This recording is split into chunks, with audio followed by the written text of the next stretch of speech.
چطور بچه‌ها؟ درود بر شما. اومدم راجع به گست این د شل یه مقدار صحبت کنم. هرچند چی میتونم بگم که گفته نشده در طی این همه سال راجع به همچین اثر کلاسیکی. یک سری چیزهای مختلفی هست که منم میتونم باز تکرار کنم، ولی فکر نمی‌کنم تجربه به خصوصی رو باهاش داشتم که الان بخوام تعریفش کنم.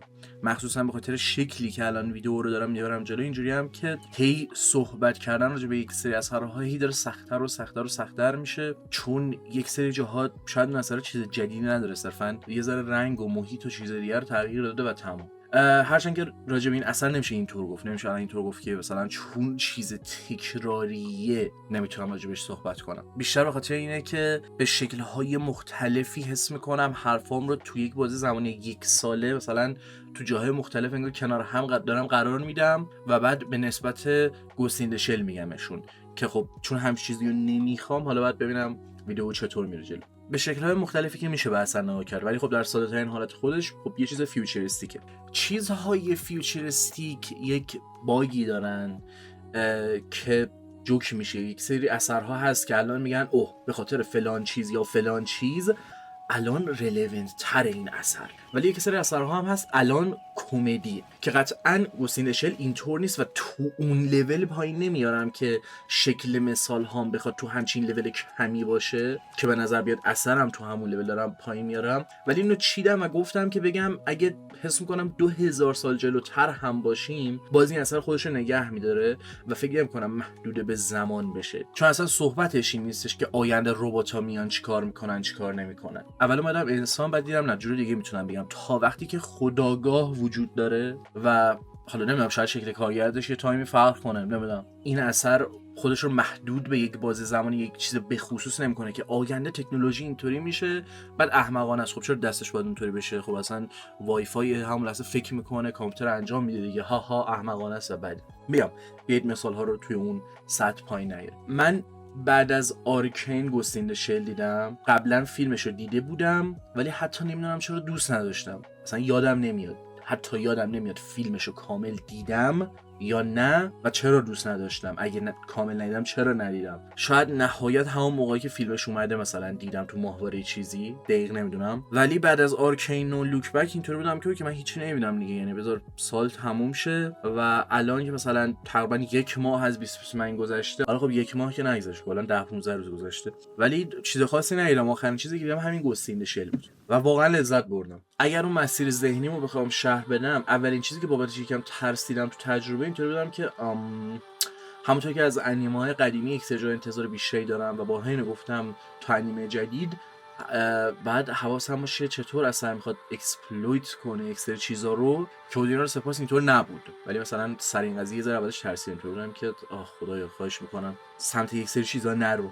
دقیقاً تحقیقام رو نکردم که بجز چیزای مک که خود ژاپنی‌ها عملاً پدر این قضیه‌ان بگم تو چه ژانرهای دیگه‌ای محتوای زیادی رو میشه ازشون پیدا کرد یا پایونیر اون چیزن اصلا. پس روی این موضوع دست نمیذارم، صرفاً در همین حد بدونید که فیوچریستیکه، اصلا اون هست یا نیست. وقتی اوشی کارگردانش باشه بعد نویسنده و مانگاکا ماسامونه، این ترکیب طلاییه. اینا هر چی جلوی تو بذارن توش یک سری چیزایی رو جا میدن که صرفا نمیتونی محدودش کنی به اون چیز. از همون اول باید بگی که من نمیتونم بگم این دارک سایفای، نمیتونم بگم مثلا سایفای، نمیتونم بگم مکه. این در رابطه با آیدنتیتیه، این در رابطه با سلفه و همونطور که گفتم اصلا از اون تست آف تایم رد شده و تو 2024 تجربه کردنش اصلا حس کهنه بودن نمیداد، به خصوص با موزیک خاص و بک‌گراند آرت های فوق العاده و کار خوب پروداکشن آی جی که تونستن هنرمندانه از کاراکتر اکت تا همه چی رو اینقدر درست در بیارن که ساعت‌ها بشه حتی راجع به همون صحبت. حتی سی جی استفاده شده توش هم درسته و جایی نبود که بگم تو حرکت و خانایی تصویر و انیمیشن و این چیزا داره میپیچونه و نمیشه دید چه خبره یا به هر نحوی اذیت میکنه یا اثر اینطور در نظر گرفته که اوکی ما یه سری بک‌گراند آرت خفن میزنیم، داستانمون خیلی خوبه، روایت رو درست در میاریم، حالا یه سری جای دیگه پیچونیم. نه اونطور نیست. حتی برخلاف برخلاف اپل سید 2004 که حالا باز خیلی مثال بدیه به نظر من نیست ولی دیگه برای خود ما سامونه است و میشه مثال زد و تازگی هم دوباره دیدم پس اشاره بهش یکم راحت‌تره.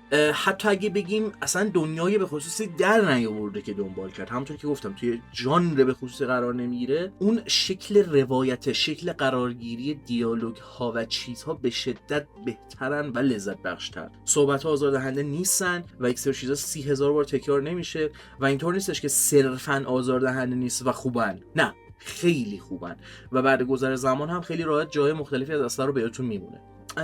من شخصا مخالف اینم که سکوت یا فاصله صرفا برای اینکه مخاطب فکر کنه، چون مگه 5 ثانیه تا 55 ثانیه چقدر فرصت کافیه که مخاطب به فکر فرو بره تا بعدش حالا بخواد بیخیال شه چون رفته سراغ مسئله بعدی ذهنش به کمک خود اثر یا هر چیزی یا اصلا هر چی کلا یه مسیر دیگه برداشته. اون 5 تا 55 اصلا تو 20 دقیقه هم فرصت بدی یک سری کافی نیست. حالا کاری به خصوص به این موضوع و درگیری خودم باهاش ندارم یا ویدیو مجزا میخواد، ولی حرفم اینه با اون شکلی که همه میگن نمیخوام استفاده کنم، ولی اون فرصتی که اثر بهتون میده با سکوت یا موزیک دلنشینش و یک سری همون بک‌گراند آرتا و چیزی که بهتون نشون میده یک جوری شما رو تو حس فرو میبره که میخواید در لحظه یا به محض تموم شدن اصلا فقط دست نگه دارید و باز هم راجع به یک سری چیزا فکر کنید، حتی اگه قبلا با چنین مسائلی درگیر بودید. تجربه‌ای که مثلا توی انجلز ایگ گفتم یک سری جا همین شکلیه، تو هر لحظه داری به چیزای مختلف فکر کنی، به اثر تموم میشه 20 دقیقه داری دیوار مثلا خالی نگاه می‌کنی اینجوری که خدای من. و تازه بازم باید برم وقت بذارم راجع به این سری چیزا سرچ کنم، یاد بگیرم. و این حالا که مثلا انجل ایگو زدم اینطور نیستش که بگم مثلا اون یک داستان تکراری، خب داستان نوح مثلا اگه بگیم انقدر متفاوت روایت کرده که خارق العاده است، اون شکل دیدگاه متفاوت و این چیزا جذاب میکنه قضیه رو. شاید یکم بد گفتم، به خصوص حرفم دقیقاً باز همینه. با هر شکل تجربه‌ای و پیش زمینی که دارید، چه اولین بار باشه یک سری چیزا جلوی چشتون قرار میگیره به کمک اثر، چه برای هزارمین بار، باز هم جذابه.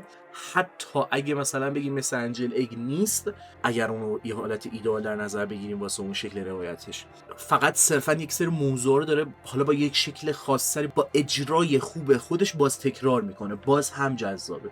همونطور که اول ویدیو گفتم با توجه به کلاسیک بودن اثر کلی صحبت هست ازش که میشه شنید و همونطور که گفتم چقدر مگه خود من تجربه خاصی داشتم یا حرفایی رو با چیزای دیگه نزدم که اینجا بتونم بزنم. متاسفانه در حال حاضر چیز به خصوصی به ذهنم نمیرسه، اما این کمبود کلمات و تعریف از این نیستش که اثر چیز به خصوصی نداره. دوست دارم روی این قضیه یک بار دیگه تاکید کنم.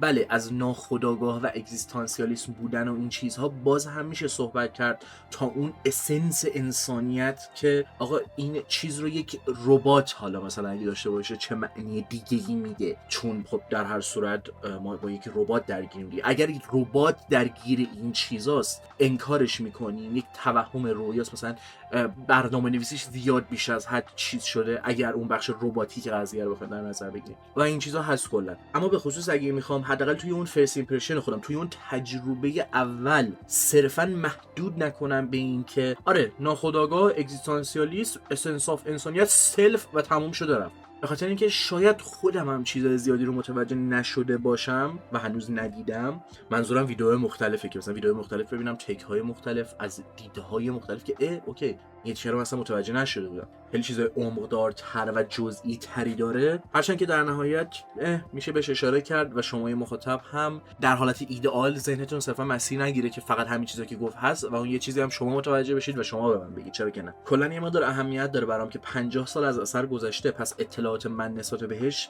اگه کم باشه گردن منه. هر چند اوکی کنار بیا با این قضیه که خب تو الان دیدی دیگه، بعد 50 سال دیدی و صفر ازش بدونی، پس دیگه کارش نمیشه. همه اینا به کنار، اینقدر مقاومت من برای اینکه یک سری چیزا رو نسبت به اثر نگم، جدا از اینکه ترجیح میدم هرچی کمتر بدونید بهتر، مثل همیشه اثر خودش مستقیمه، حتی تا تایتلش هم معلومه، گست این د شل. البته به شکل با ظرافتی، صرفا اینطوری نیستش که مثلا حتما باید توی اون چیزای ساب کانتکستوال و عمیقش برید که بفهمید چیه. واسه هر رنج سنی بذاری این اثر رو تا یه حدی درگیرش میکنه و تا یه حدی احتمالاً متوجه یک سری چیزهایی که اثر داره طرح میکنه میشه. مستقیم دیالوگ میده در رابطه با شخص درون آینه و این چیزا و یهو برمیگرده دیوار چهارم میشکونه، به دوربین نگاه میکنه و خب یه برداشتی که ما از این قضیه خواهیم داشت، ولی من میگم برداشتی به خصوصی اگه نداشتم یا نشینم ترجیح میدم تکرار نکنم خود اثر رو. همینه، برو اثر رو ببین اونجا ببین چه حسی میگی. مخصوصا که با خاطرات حذف شده ای که هیچ وقت برنمیگردن طرف نیستیم و اگه اثر رو قبلا تجربه کردید میتونید دوباره نگاه کنید، اگه ندیدید هم که میتونید خب سراغش برید و حتما پیشنهاد میکنم. شکل روایت، موزیک، انیمیشن، فایت آخر، صحبت ها و چیزهای مختلفی که اثر تو خودش ریز و درشت جا داده بود رو دوست داشتم و لذت بخش شد. خوشحالم که مثل اپل سید 2004 نشد و 2024 رو هم تونستم با اینقدر اثرهای خوبی تموم کنم.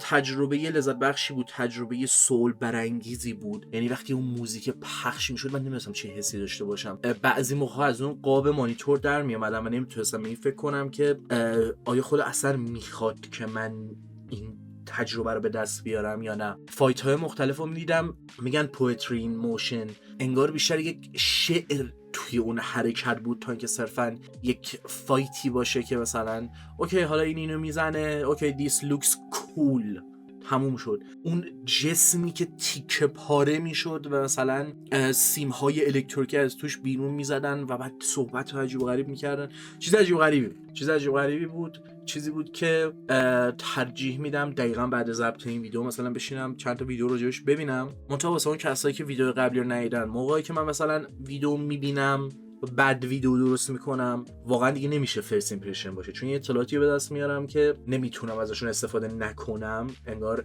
دارم حذف میکنم، انگار اون آنستیه رو ندارم. به خاطر همین از یک جایی به بعد کلا ویدیو من اون فرست ایمپرشن واقعا فرست ایمپرشن، اون تجربه اولی که با اثر داشتم و اون مسیری که باش طی کردم. حالا مسیری که با این اثر طی کردم یک سری جاها شکل تعریفش سخت بود، چون من اینجوری بودم خب من چجوری تعریف کنم که توی این اثر چه حسایی داشتم، چون اون حسه واسه خودم هم گیج کننده بود که الان من چه حسی دارم.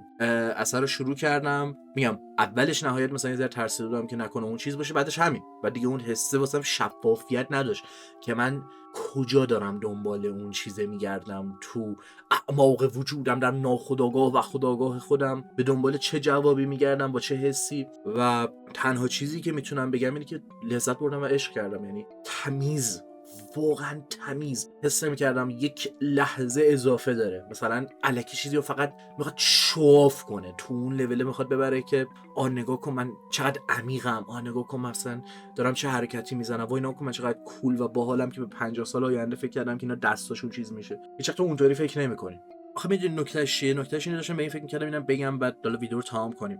مثلا یه سری مثل انجلز ایگ هم اینطوری میگن که آقا باید تو در نظر بگیری که هدف اول اثر پویانمایی بوده، خب، و یه سری جاها اونقدر عمیق بهش فکر نکنی، ولی نمیشه. یعنی یک سری جاها خاصیتی که کلا هنر داره اینه که تفسیر پذیره و به شکل‌های مختلفی میشه تفسیرش کرد و هر کسی با توجه به تجربه خودش یا یک سری درک‌هایی که از چیزهای مختلف داره، یعنی مثلا من میتونم یه نفر رو پیدا کنم بگم اوکی این آدم تمام محتوایی که مصرف کرده، تمام کتابایی که خونده با من یکیه، ولی بازم اون یه برداشت دیگه داره و من یه برداشت دیگه دارم، حتی تجربه هامون یکیه ولی بازم نمیدونم چه جوری این اتفاق میفته. چیز جالبیه، چیز جذابیه و حتی میشه گفت همین چیزی که دارم میگم یکی از دلایل ریزیه که مثلا میشه توی اون اگه بگیم لیستی، یه چک لیستی که چی اثر رو محدود به زمان نمیکنه، مثلا اینم همونه، یک فضای خالی یا یک شکلی چیزی رو روایت کردن و مطرح کردن که تا زندگی، حیات، فلان فلان فلان هست تو بتونی سراغ اون چیز بری و محدود نباشه به یک بازه زمان. چیز دیگه نمیمونه، اونقدر صحبت به خصوصی ندارم، هرچند اگر ویدیو مختلف ببینم، اگر مثلا بعداً ببینم که اثر رو دوباره ببینم، این یه چیزیه که میخوام این کارو بکنم به خاطر اینکه خیلی واسم جالبه. من یک سری اثرا رو مثلا بار اول دیده بودم، بعد فرست ایمپرشن هم داده بودم، بعد ویدیو خاصی ندیدم، اینجوری بودم که مثلا نمیخوام واسه این اثر اونقدر ویدیو خاصی ببینم، شاید اصلا خوشم اومده ولی بازم اینطوری بودم که نمیخوام ویدیو ببینم. مثلا اینجوری بودم که فهمیدم دیگه بعد ریواچ که کردم کاملا یک تجربه متفاوتی داشتم نسبت به اون مثلا ویدئویی که دادم و راجع به اون اثر صحبت کردم. سر همین اگر نشستم اثر رو یک بار دیگه دیدم و کاملا یک تجربه دیگه داشتم یا چیزای بیشتری متوجه شدم یا شکل دیگه‌ای، یه ویدیو دیگه درست میکنم. حالا نمیدونم اونا رو چه قالبی قرار بدم، فرست ایمپرشن خب عادن نیست بگم تجربه دوباره، نمیدونم. ولی جدای از اون ویدیو اینا هرچی خودم خوشم بیاد و جایی بشه درست میکنم، چرا که نه، ولی قولی از هیچی بهتون نمیدم. نظر شما راجع به اثر چیه؟ اگه تماشا کردید، اگه تماشا نکردید سراغش برید. من از اون چیزاست که آره حتما پیشنهاد میکنم، حتی اگه خوشتون نیاد. خوشت نمیاد که بازم بشین ببین، اشکال نداره. چیز دیگه ای نمونه. دمتون گرم و شب و روزگار خوش.